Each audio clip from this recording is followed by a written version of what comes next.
कहानी की शुरुआत में हमें एक मैजिक स्कूल ऑटोजिया रॉयल एकेडमी को दिखाया जाता है, जहां हमारे मेन कैरेक्टर ऑल्टो गोल्डफील्ड को टीचर बताते हैं कि वो अपने समनिंग एग्जाम में फेल हो गया है और यदि कल तक वो किसी फीमेल के साथ कॉन्ट्रैक्ट नहीं बना पाया तो उसे इसी ग्रेड में रोक दिया जाएगा और पूरा साल उसे फिर से रिपीट करना होगा। इसे सुन ऑल्टो काफी ज्यादा उदास हो जाता है। तभी उसकी बचपन की फ्रेंड लिलिया उसके पास आती है। ऑल्टो की रिपीट करने की बात को सुनकर वो काफी हैरान रह जाती है, क्योंकि उसने बाकी सभी एग्जाम में अच्छे अंक प्राप्त किए थे। ऑल्टो के पास अब बस एक ही चांस है। वो लाइब्रेरी की ओर जाता है। तभी वहाँ अचानक एक बुक उसके ऊपर गिरती है। वो इसे देख चौंक जाता है, क्योंकि यह बहुत ही पुरानी समनिंग बुक होती है। वो उस बुक को लेकर घर चला जाता है और उसकी मदद से समनिंग रिचुअल करने लगता है। समनिंग स्पेल एक्टिवेट हो जाता है और ऑल्टो इसमें अपना खून देकर इस प्रक्रिया को पूरा करता है। ऑल्टो अपने इस प्रयास में सफल हो जाता है और उसके सामने वर्मिल नाम की एक नग्न डीमन गर्ल समन हो जाती है। ऑल्टो उससे अपना कॉन्ट्रैक्ट बनाता है और वर्मिल उसे किस करके उसके माना को अपने अंदर ले लेती है। वर्मिल उसे सीड्यूस करने की भी कोशिश करती है, लेकिन ऑल्टो इसे रिजेक्ट कर देता है और उसे पहनने के लिए कुछ कपड़े देता है। ऑल्टो को समझ में नहीं आता कि आखिर एक डीमन ने उसे फीमेल के रूप में क्यों चुना, क्योंकि जो वो जानता है वो यही है कि डीमन ने हमेशा मनुष्यों का विनाश ही किया है। इस पर वर्मिल कहती है कि वो इस बुक में कई सालों से कैद थी और उसे इस बुक से फ्री करने के लिए वो ऑल्टो की शुक्रगुजार है, इसलिए ही उसने उसे फीमेल के रूप में चुना। अगले दिन ऑल्टो वर्मिल को लेकर टीचर के पास जाता है और उन्हें दिखाता है कि उसने इसे समन किया है। वर्मिल ने अपने सींग और पूंछ को छिपा लिया है ताकि लोग किसी डीमन को अपने सामने देखकर ना घबराए। पहले तो टीचर को विश्वास नहीं होता कि वर्मिल ऑल्टो की फेमिलियर है, क्योंकि ऐसा कोई रिकॉर्ड नहीं कि किसी इंसान को समन किया गया हो। लेकिन तभी वर्मिल उन्हें अपना फेमिलियर का निशान दिखाती है, जिसे देख टीचर को यह मानना ही पड़ता है और उसे पास कर दिया जाता है। लेकिन लिलिया वर्मिल को ऑल्टो के पास देख बिल्कुल भी खुश नहीं होती। क्लास में वर्मिल ऑल्टो की गोद में बैठी होती है और उसे प्यार करने लगती है। इसे देख टीचर उनसे कहते हैं कि क्लास के दौरान ऐसी हरकतें ठीक नहीं। लिलिया टीचर की बातों से काफी खुश होती है, लेकिन तभी वर्मिल उनसे कहती है कि क्लास के बाकी बच्चे भी अपने फीमेल को साथ लेकर बैठे हैं और वैसे भी स्कूल ही कहता है कि हमेशा अपने फीमेल के साथ रहो। वर्मिल की बातों को सुन टीचर स्पीचलेस हो जाते हैं और उधर लिलिया गुस्से से पागल हो जाती है। वो इसे कतई स्वीकार नहीं कर सकती। क्लास के बाद लिलिया ऑल्टो से कहती है कि वो वर्मिल को बिल्कुल भी पसंद नहीं करती। फिर वह उन्हें फाइट का चैलेंज देते हुए कहती है कि अगर वो इस ड्यूल में जीती तो वर्मिल ऑल्टो से दूर रहेगी, लेकिन अगर ऑल्टो जीता तो लिलिया को ऑल्टो के एक आज्ञा का पालन करना होगा। लड़ाई के लिए वे आसमान पर बने एक फाइट एरिना में जाते हैं। लिलिया अपने फीमेलियर को समन करती है, जो कि एक हाई क्लास विंड स्पिरिट है। उसे देख दोनों चौंक जाते हैं। फिर लिलिया अपने फीमेलियर के साथ जुड़कर एक बहुत ही पावरफुल विंड अटैक करती है, जिस पर वर्मिल ऑल्टो के आगे आ जाती है और उसके अटैक को फेस करती है। जब धुआं छटता है तो वे देखते हैं कि इस अटैक से वर्मिल का बाल भी बाका नहीं हुआ था। फिर वर्मिल बिना किसी हथियार के अपने मैजिक से लिलिया पर ऐसा जादू करती है कि लिलिया काफी उत्तेजित हो जाती है और अजीबोगरीब आवाज निकालते हुए खुद ही हार कबूल कर लेती है। अब क्योंकि ऑल्टो जीत गया,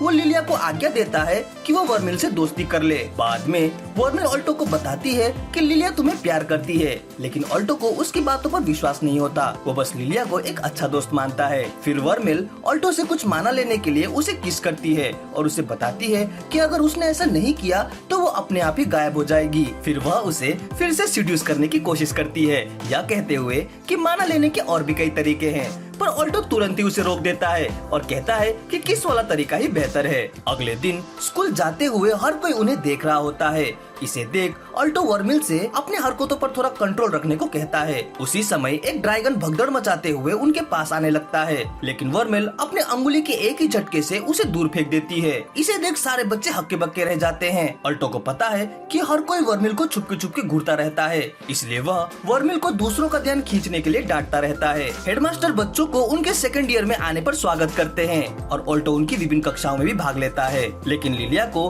अभी भी उन्हें इस तरह साथ देखकर काफी ज्यादा जलन होने लगती है। स्कूल के बाद लिलिया ऑल्टो और वर्मिल के साथ उनके घर जाने की बात करने लगती है ताकि वो उन पर नजर रख सके। उसी वक्त उनका सामना दो लड़कों से होता है। उनमें से एक वो लड़का है जिसके ड्रैगन को वर्मिल ने दूर फेंक दिया था। वो वर्मिल से इसका बदला लेने के लिए अपने भाई रेक्स को लेकर आया है। उनकी जुबानी लड़ाई के बीच ऑल्टो चुपके से उनके पीछे आकर उन्हें अपने क्रिस्टल प्रिजन में ट्रैप कर लेता है, लेकिन तभी रेक्स अपने फीमेलियर को समन करता है और उस ट्रैप से फ्री हो जाता है। रेक्स एक 5th ईयर का स्टूडेंट है और वह एक डायनासोर को समन करता है। फिर रेक्स अपने फीमेलियर को ऑल्टो और वर्मिल पर हमला करने का आदेश देता है, लेकिन तभी वर्मिल ऑल्टो का माना सुपरचार्ज कर देती है, जिससे कि ऑल्टो और भी ज्यादा ताकतवर क्रिस्टल मैजिक से उन पर हमला करके रे को डिफीट कर देता है। घर आने के बाद वर्मिल ऑल्टो से पूछती है कि वह लाइफ में क्या चाहता है। वह उसे अमीर बनाने की पेशकश करती है, लेकिन ऑल्टो को पैसे का लालच नहीं, वो तो एक बहुत ही बड़ा जादूगर बनना चाहता है। फिर वो उसे बताता है कि इस दुनिया में 4 रैंक के जादूगर हैं, अप्रेंटिस, ब्रोंज, सिल्वर और गोल्ड, लेकिन उसका लक्ष्य इससे भी आगे बढ़कर प्लेटिनम रैंक्ड जादूगर बनना है।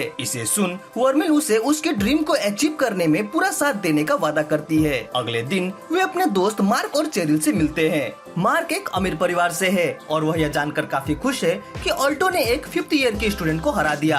अब वह ऑल्टो को अपना प्रतिद्वंदी कंसीडर कर सकता है। तभी टीचर वहां आकर उनसे कहते हैं कि हेडमास्टर तुम लोगों को बुला रहे हैं। हेडमास्टर उन्हें काबिल स्टूडेंट्स कहते हुए उनमें से एक को क्लास रिप्रेजेंटेटिव का पद देने की बात करते हैं, लेकिन यह तय करने के लिए कि वो कौन होगा वे उन्हें एक टास्क देते हैं। जो भी जंगल से एक फेरी फ्लावर को उनके पास ले आएगा उसे ही क्लास रिप्रेजेंटेटिव बना दिया जाएगा। तत्परता दिखाते हुए मार्क्स अपने फैमिलियर को समन करता है और उस फूल को ढूंढने के लिए भागा चला जाता है, लेकिन वह एक आदमखोर पौधे का शिकार बन जाता है और शेरिल उसे वहाँ से निकालने का प्रयास करने लगती है। इधर ये दोनों फूल की तलाश जारी रखते हैं। तभी उन्हें वह फूल एक पहाड़ की चोटी पर दिखाई देती है। हालांकि वहाँ के एंट्रेंस पर एक सोए हुए सर्बरेस का पहरा होता है। लिलिया के पास एक अदृश्य कराने वाला पोर्शन है, जिसका इस्तेमाल करके वो चुपके से सर्बरस को पार करने की योजना बनाती है। इस पर ऑल्टो उसे कहता है पर सर्बरस तुम्हें सूंघ सकता है, पर लिलिया उसे सर्बरस के बहते हुए नाक को दिखाते हुए कहती है कि उसे सर्दी लगी है, वो मुझे नहीं सूंघ सकेगा। यह कहकर वह उस पोर्शन को पी जाती है और अदृश्य हो जाती है, पर उसके कपड़े अभी भी दिखाई दे रहे हैं। उसे अपने कपड़े उतारने होंगे। लिलिया ऑल्टो के सामने अपने कपड़े उतारने को लेकर काफी ज्यादा शर्म महसूस करती है, लेकिन उसके पास और कोई विकल्प भी नहीं है। लिलिया सर्बरस के पास जाने लगती है। तभी उधर वर्मिल ऑल्टो को बताती है कि यह कोई ग्रुप वर्क नहीं है बल्कि एक कंपटीशन है। तुम चाहो तो मैं सर्बरस को आसानी से हरा सकती हूँ, लेकिन इसके लिए मुझे तुमसे माना चाहिए। यह कहकर वो ऑल्टो को चूमने लगती है। उधर लिलिया सर्बरस को पार कर ही रही होती है कि तभी सर्बरस का 3 में से एक मुंह जिसे सर्दी नहीं लगी है वो लिलिया को भांप लेता है और इससे पहले कि वो लिलिया पर हमला करता, ऑल्टो तुरंत वहाँ पर आकर सर्बरस का ध्यान भटका देता है और लिलिया को फूल तोड़ने जाने के लिए कहता है। इधर सर्बरस ऑल्टो पर हमला करने के लिए दौड़ते हुए उसके पास आने लगता है, लेकिन इससे पहले ही ऊपर आसमान से वर्मिल अपने डीमन पावर द्वारा सर्बरस पर हमला करती है, जिससे कि काफी बड़ा एक्सप्लोजन होता है। इधर लिलिया उस पुल तक पहुंचने में सक्षम हो जाती है और उसे लाकर ऑल्टो को दे देती है, क्योंकि उसे लगता है कि इस पर ऑल्टो का हक है। पर तभी लिलिया के पोर्शन का पावर खत्म होने लगता है और उसके पिन कपड़ों की बॉडी दिखने लगती है। इस पर लिलिया काफी ज्यादा शर्मिंदा हो जाती है और वह फूल उसके हाथों से छूट जाता है। फूल उड़ते हुए चेरिल के पास आ जाता है और चेरिल उसे उठा लेती है। इस तरह चेरिल इस पोजीशन को जीत जाती है। अगले दिन स्कूल जाते हुए ऑल्टो वर्मिल को एक आइसक्रीम दिलाता है। इसे खाकर वो काफी ज्यादा खुश होती है। इतने सालों से बुक में कैद होने के कारण उसे कभी भी मॉडर्न फूड खाने का मौका ही नहीं मिला था। तभी सभी स्टूडेंट ऊपर आसमान की ओर देखने लगते हैं, क्योंकि ड्रैगन राइडर्स वहाँ से गुजर रहे थे। वे सभी ड्रैगन राइडर की लीडर क्रिस की प्रशंसा कर रहे होते हैं। तभी वर्मिल ऑल्टो से पूछती है कि ये कौन है। वो बताता है कि ये ड्रैगन राइडर्स हैं, वही क्लब जिससे रेक्स बिलोंग करता है। बाद में मार्क्स उन्हें बताता है कि ड्रैगन राइडर की लीडर क्रिस कितनी अविश्वसनीय है। ड्रैगन राइडर्स की लीडर होने के अलावा वो स्टूडेंट काउंसिल की मेंबर भी है। साथ ही वो स्कूल के 7th गोल्ड रैंक वाले छात्रों में से एक है। इसे सुन ऑल्टो काफी ज्यादा एक्साइटेड हो जाता है। वह भी चाहता है कि वो स्टूडेंट काउंसिल की प्रेसिडेंट की तरह स्ट्रॉन्ग बने, जिसके बारे में यह कहा जाता है कि वो प्लेटिनम रैंक के करीब है। तभी वर्मिल उसके सांसों को रोकते हुए कहती है कि यह जरूर होगा। लिलिया वर्मिल को उससे दूर धकेल देती है और फिर दोनों में बहस होने लगती है। बाद में जब ऑल्टो उन दोनों को समझाते हुए जा रहा होता है, तभी उनके सामने स्टूडेंट काउंसिल के मेंबर्स आ रहे होते हैं। उन्हें देख वे उनके रास्ते से हट जाते हैं। जब वे वहाँ से गुजर रहे होते हैं,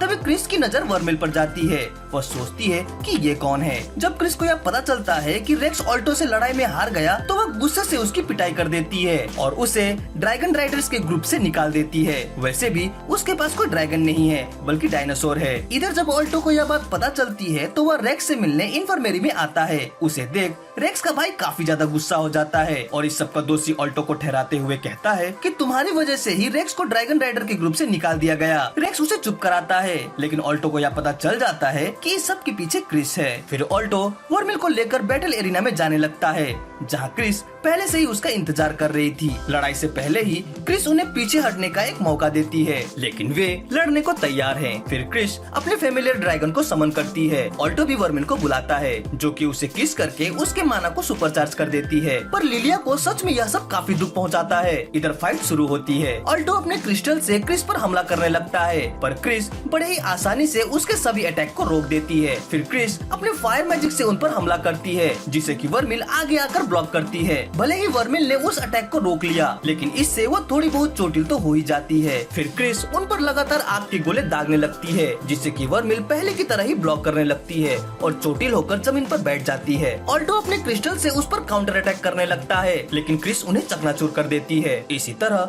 दोनों तरफ से एक के बाद एक अटैक होने लगते हैं। ऑल्टो की स्किल्स को देख क्रिस काफी इम्प्रेस हो जाती है। उसी दौरान वर्मिल ऑल्टो को अपनी और अधिक शक्तियाँ देती है, जिससे कि ऑल्टो और भी बड़े क्रिस्टल से क्रिस पर धड़ाधड़ हमले करने लगता है और वहाँ एक बहुत बड़ा विस्फोट होता है। ऑल्टो को लगता है कि शायद यह लड़ाई खत्म हो गई, लेकिन तभी क्रिस अपने ड्रैगन पर सवार होकर ऊपर की ओर उठने लगती है और ड्रैगन मास्टर होने के फायदों को बताते हुए उन पर अपने फायर बॉल से अटैक करती है। वर्मिल शील्ड बनाकर उन हमलों से ऑल्टो की रक्षा करती है और उसे अपना माना बिल्डअप करने को कहती है, ताकि वे क्रिस को गलत साबित कर सके। फिर वर्मिल ऑल्टो को फिर से सुपरचार्ज कर देती है और ऑल्टो क्रिस पर एक बहुत ही बड़ा क्रिस्टल अटैक करता है। क्रिस इसे भी तोड़ देती है, लेकिन इस दौरान ऑल्टो और वर्मिल उसकी नजर से गायब हो जाते हैं। वे क्रिस्टल की मदद से उससे भी ऊंची छलांग लगाते हैं और इससे पहले कि क्रिस कुछ रिएक्ट करती, ऑल्टो झट से उसके गले में क्रिस्टल तान देता है और वह यह लड़ाई जीत जाता है। ऑल्टो की जीत पर सभी स्टूडेंट काफी ज्यादा खुश होते हैं और उसे चीयर करने लगते हैं। लड़कियां तो उसके पीछे ही पड़ जाती है, जिसे देख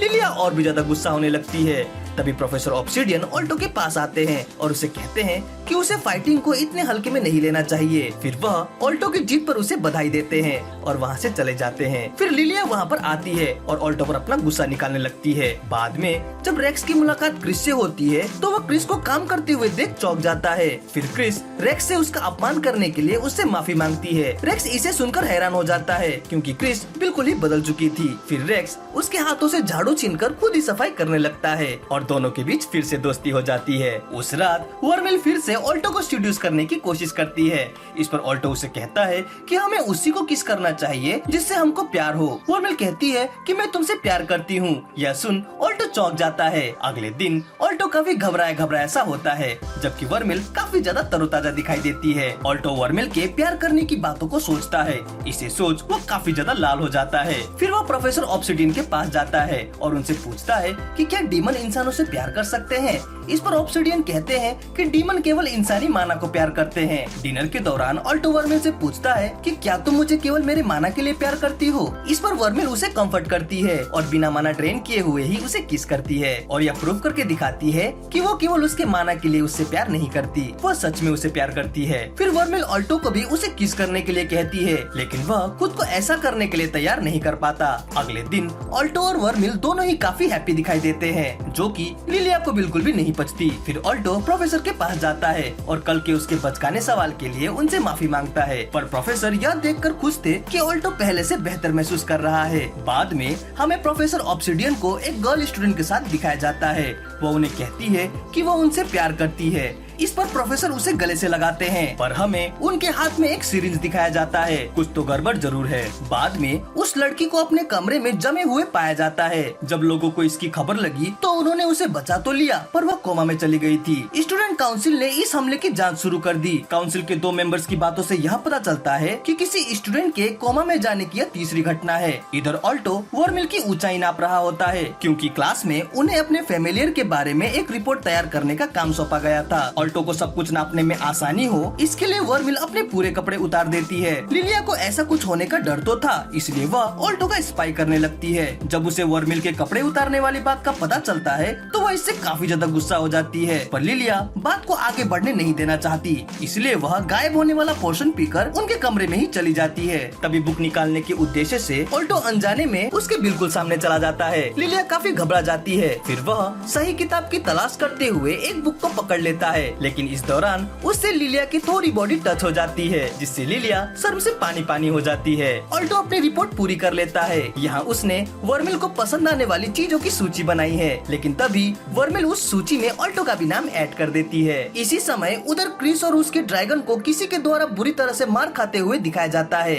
ये रेक्स होता है जो कि किसी के वश में है और उसका डायनासोर भी पूरी तरह से म्यूटेट हो चुका है। तभी हमें एक फ्लैशबैक दिखाया जाता है जब रेक्स को अपने फेमिलियर के रूप में एक बड़ा सा अंडा मिला था। वो इसके साइज को देख काफी ज्यादा खुश था। उसके अंडे को देख छोटी क्रिस भी उसके पास आती है और यहीं से उनके बीच दोस्ती शुरू होती है। इधर प्रेजेंट में वर्मिल ऑल्टो को फिर से पब्लिक में किस करने की कोशिश कर रही होती है, जिसे ऑल्टो नकार रहा होता है। तभी अचानक वहाँ रेक्स का भाई आता है और उनसे मदद की गुहार लगाने लगता है। इधर रेक्स अभी भी क्रिस को मारे जा रहा है। वो फाइट बैक करने की कोशिश करती तो है, पर रेक्स को इसका कोई असर नहीं होता, बल्कि अब तो रेक्स की बॉडी भी म्यूटेट होती जा रही है। वो क्रिस को मार मार कर बिल्कुल ही अधमरा बना देता है। तभी ऑल्टो और वर्मिल वहाँ पर आते हैं और रेक्स को उसे छोड़ देने को कहते हैं। रेक्स क्रिस को फेंक देता है और ऑल्टो से उसकी पिछली हार का बदला लेने के लिए तैयार हो जाता है। क्रिस ऑल्टो को वहाँ से भाग जाने को कहती है। तभी रेक्स की शक्ति और भी ज्यादा बढ़ने लगती है। इसे देख वर्मिल को कुछ जाना पहचाना सा एहसास होता है। फिर रेक्स अपने म्यूटेट फेमिलियर को बुला लेता है। वर्मिल भी लड़ाई के लिए तैयार हो जाती है, लेकिन तभी स्टूडेंट काउंसिल की प्रेसिडेंट एलिना वहाँ पर आ जाती है और अपने फेमिलियर तलवार को निकालते हुए रेक्स और उसके डायनासोर पर तेजी से कई सारे वार करती है। रेक्स और उसका फेमिलियर एलिना के इस हमले को संभाल नहीं पाते और वे डिफीट हो जाते हैं। उनका म्यूटेट बॉडी भी उनसे अलग हो जाता है। फिर एलिना क्रिस के पास जाती है और उसका हाल पूछती है। तभी रेक्स फिर से जाग जाता है, लेकिन वह इतना ज्यादा घायल है कि तुरंत ही गिर जाता है। क्रिस दौड़ते हुए उसके पास जाती है, पर रेक्स बेहोश हो चुका था। वर्मिल अभी भी इस सोच में है कि उसने इस शक्ति को कहीं तो देखा है। तभी उसकी उत्सुकता को देख एलिना उससे पूछती है कि क्या वो इस शक्ति के बारे में कुछ जानती है। वर्मिल इसे जानने से इनकार कर देती है। बाद में इस घटना को लेकर स्टूडेंट काउंसिल में एक मीटिंग होती है। इस तरह की यह 5वीं घटना है। उन्हें लगता है कि कोई तो है जो कि ड्रग या काले जादू का इस्तेमाल कर रहा है। इसे सुन क्रिस गुस्से से वहाँ से चली जाती है, क्योंकि क्रिस को इस तरह से चीजों के साथ खिलवाड़ करना बिल्कुल भी पसंद नहीं। उधर ऑल्टो और लिलिया को अपने आगे आने वाले ब्रॉन्ज रैंक के एग्जाम की सूचना मिलती है, पर लगता है कि ऑल्टो फिलहाल इसके लिए तैयार नहीं।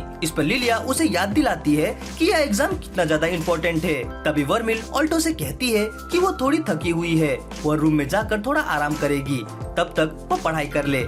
यह कहकर वो वहाँ से चली जाती है, पर ऑल्टो वर्मिल को लेकर थोड़ा चिंतित है, क्योंकि रेक्स से भिड़ंत होने के बाद वो थोड़ा अजीब बर्ताव कर रही है। लेकिन लिलिया इस मौके का फायदा उठाना चाहती है, क्योंकि बड़े दिनों बाद उसे ऑल्टो के साथ अकेले रहने का मौका जो मिला है। इधर वर्मिल जब कमरे में जा रही होती है तो उसका सामना प्रोफेसर ऑब्सिडियन से होता है। उनके बीच थोड़ी बातचीत होती है। प्रोफेसर वर्मिल को ऑल्टो से अलग देख थोड़ा सरप्राइज होते हैं, पर वर्मिल को उनके अंदर से बुरी भावना का एहसास होता है और वो सीधे उन्हें कह देती है कि इन सब घटनाओं के पीछे जरूर तुम हो। पर ऑब्सिडियन इस सब से अनजान होने का दिखावा करता है। इस पर वर्मिल कहती है कि मैं तुम्हारे अंदर से एक लो लेवल डीमन का गन सूंघ सकती हूँ। फिर वह उसे चेतावनी देते हुए कहती है कि वो जो कुछ भी कर रहा है उसे तुरंत बंद कर दे, क्योंकि एक इंसान डीमन की शक्तियों को नहीं संभाल सकेगा। यह कहते हुए वो वहाँ से जाने लगती है। इस पर ऑब्सिडियन उससे पूछता है कि क्या वो उसका राज सबको बता देगी। वर्मिल कहती है कि मुझे इससे कोई फर्क नहीं पड़ता, पर हाँ ऑल्टो से दूर ही रहना। पर इधर ऑब्सिडियन को वर्मिल द्वारा उसके डीमन को लो लेवल का कहना बिल्कुल भी रास नहीं आता। वो उसे इसका मजा चखाना चाहता है। जब वो वहाँ से जा रही होती है तभी एक पेपर डॉल उसके सामने से उड़ता है। जब तक कि उसे इसका एहसास होता, ऑब्सिडियन वर्मिल को पीछे से पकड़कर उसके अंदर अपना इंजेक्शन इंजेक्ट कर देता है। वर्मिल उसे दूर तो धकेलती है, पर तब तक इंजेक्शन अपना काम शुरू कर देता है और उसके अंदर से डार्क एनर्जी निकलने लगती है। वर्मिल को देख ऑब्सिडियन शैतानी लुक भरता है। वह उसे अपने इशारों में नचाना चाहता है। उधर ऑल्टो और लिलिया जब स्टडी कर रहे होते हैं तो लिलिया भी मौका का फायदा उठाकर ऑल्टो को आकर्षित करने का कोई कसर नहीं छोड़ती। पर तभी ऑल्टो का फेमिलियर मार्क बहुत ही तेज चमकने लगता है और बाहर एक बहुत ही बड़ा विस्फोट भी होता है। ऑल्टो महसूस करता है कि वर्मिल मुसीबत में है। वह दौड़ते हुए उसके पास जाने लगता है। स्कूल में मौजूद सभी इस भयानक डार्क एनर्जी को महसूस करते हैं। चारों तरफ अंधेरा छा जाता है। एलिना जल्दी से घटना स्थल की ओर भागने लगती है, पर तभी उसके आगे एक पेपर डॉल आ जाता है, जिसे वह काट देती है। लेकिन वह डॉल वापस से जुड़ जाती है और एलिना से बात करने लगती है। फिर वह डॉल अपनी संख्या बढ़ाते हुए एक अजीब सा क्रिएचर बन जाती है और एलिना को आगे बढ़ने से रोकने लगती है। एलिना उस क्रिएचर पर कई सारे वार करती है पर वह क्रिएचर खुद को आसानी से रिजेनरेट करता रहता है। उधर वर्मिल एक बहुत ही खतरनाक डीमन के रूप में परिवर्तित हो जाती है। उसे देख ऑब्सिडियन काफी खुश होता है। वर्मिल के विंग्स का एक ही झटका वहाँ बहुत ही ज्यादा तबाही मचा देता है। इसे देख